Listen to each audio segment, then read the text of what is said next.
All right, here we go. Chapter 7, Juice Driblets. If you remember, Junie B has on her cap and gown and she went to the kitchen to get grape juice. And now she's back and tippy-toed back to her room. Grape juice can go wrong. First, Raggedy Ruth got purple on her mouth. Then, Teddy got a dribble drop on his paw. And then, oh no, Raggedy Larry forgot to swallow his whole entire sip. Driblets spilled all over my bookshelf. I covered my mouth, very shocked. Then my heart pounded and pounded.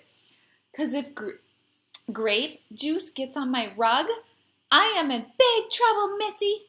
Oh no, a cloth. I need a cloth, I hollered. I ran around and around all over my room.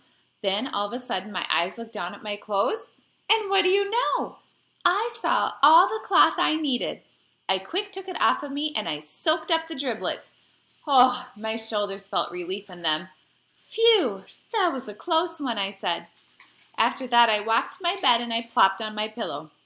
My brain was a genius to think of that, I said. I breathed and breathed. Then all of a sudden I did a teensy frown, 'cause something did not feel right here, possibly.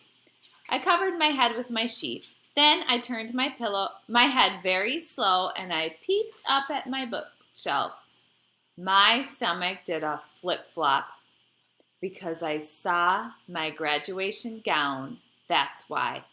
And it had juice driblets soaked into its front.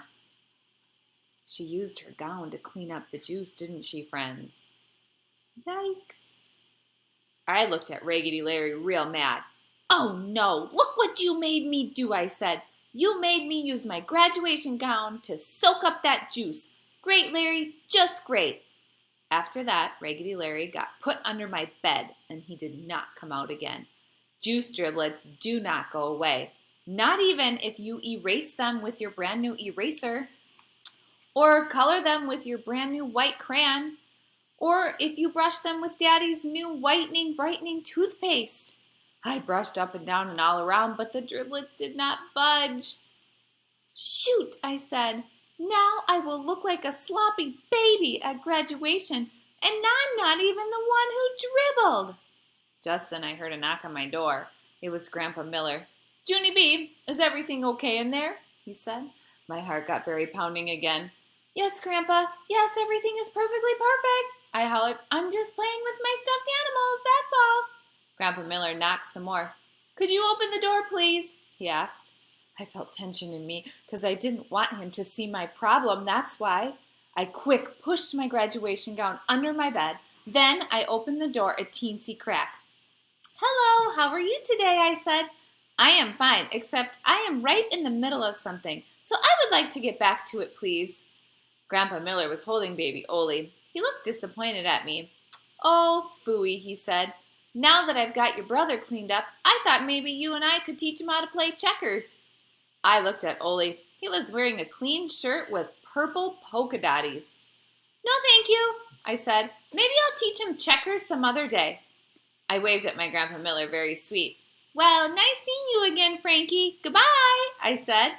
After that, I closed the door and I waited for Grandpa's footsteps to leave. Finally, I pulled my graduation gown from under the bed, and I stared and stared at that thing. Why did this gown have to be so white? I grouched. Why couldn't it be purple like the grape juice? If it was purple like the grape juice, the driblets would have blended right in. I tapped my fingers real annoyed. Only why couldn't this gown have purple flowers on it? The juice would blend in with flowers too, I bet, I said. Or what about polka dotties like Ole's shirt? If there were purple polka dotties, no one would notice the driblets for sure. Just then I sat up very fast because I was getting another brainstorm in my head, I believe. I zoomed straight to my desk. Then I looked through all my drawers and I found my colored markers. I laughed real happy. Then I spread my graduation gown on the floor and I worked and worked very hard. And guess what? When I finally got done, you couldn't even spot the driblets, really. My brain is a genius after all, I said. After that, I put my cap and gown in the box again, and I took it back to my Grandpa Miller. All righty, Grandpa, I said. You can put this back on the refrigerator now, please. Then I smiled real big, because guess what else? He did.